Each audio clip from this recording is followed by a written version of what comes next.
ሰላም እንደምንሰንብታችኋል የተወደዳችሁ ተመልካቾቻችን። በሳምንቱ በምስራቅ አብያተ ክርስቲያናት ከተከናወኑ አበይት ክስተቶች መካከል የመረጥነውን ይዘንላችሁ ቀርበናል። አብራችሁን ቆዩ።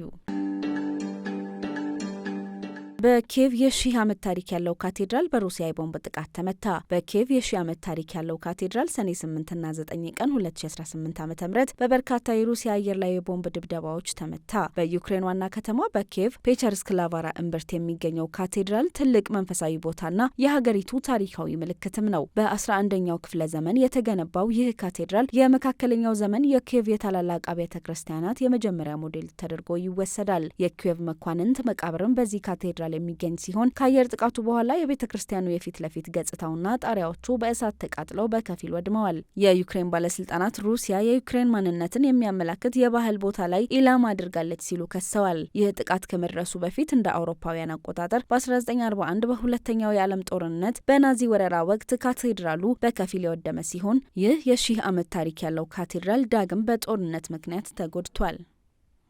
የተወደዳችሁ ተመልካቾች በሳምንቱ በምስራቅ አብያተ ክርስቲያናት ከነበሩ ሁነቶች መካከል አበይት ያልነውን ያቀረብንበት ሳምንታዊ የምስራቅ አብያተ ክርስቲያናት ዜናችን በዚሁ ተቋጭቷል። ከቀሪ የጣቢያችን ስርጭቶች ጋር መልካም ጊዜ